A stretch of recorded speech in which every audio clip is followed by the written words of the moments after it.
Okay, so my initial response is that the film made me feel amazed. I was awestricken by the amount of organized chaos in one little room in the original C booth. That is not something that you would see everywhere, so it kind of made a large impact on me.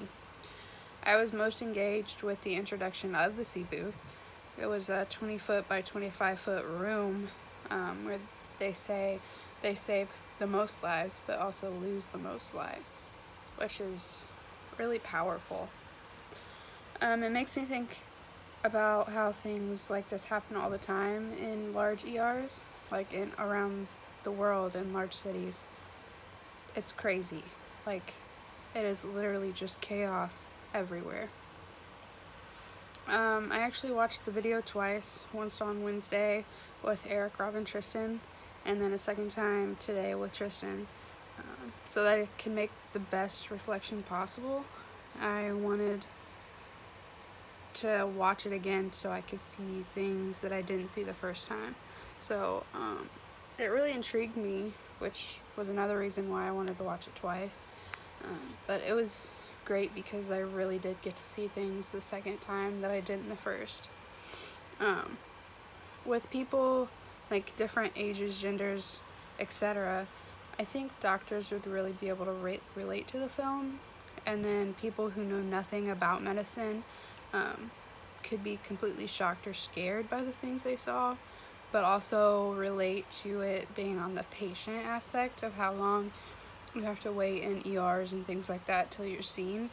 I think people around here don't really realize that some people wait days, or one person I saw waited like 38 hours. I don't think they realize that people wait that long to be seen by a doctor. So there's two different aspects of it. And then, so the film takes place in ER in a hospital in LA County.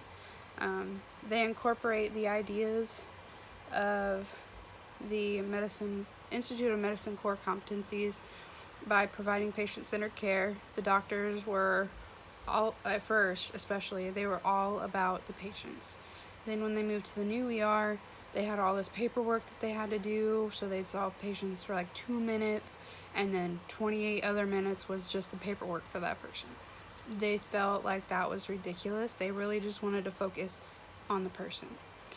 They work in teams, so they collaborate, communicate, and they work in teams on a patient. Excuse me. They employ evidence-based practice, so one of them actually talked about research for cancer, I believe, and another one actually had cancer. So they use the best research that they can, and they apply quality improvement. So they went and tried to find a way to help when they actually had a code black. So the doctors saw the patients first. They didn't see a nurse first. They didn't see anything first. They went and pulled the most critical patients they thought, and they saw the doctor first. So that was kind of an improvement on their aspect. And then they utilize informatics, so they communicate, they fix errors and all that kind of thing. They really did a good job of incorporating all of those competencies. I think the video is very influential because there could be a lot of people who watch it and want to be doctors and see how calm those doctors are, and they want to be like, wow, I want to be like them someday. Especially with all the chaos that they went through, and they were so calm. It also shows it's not always completely serious.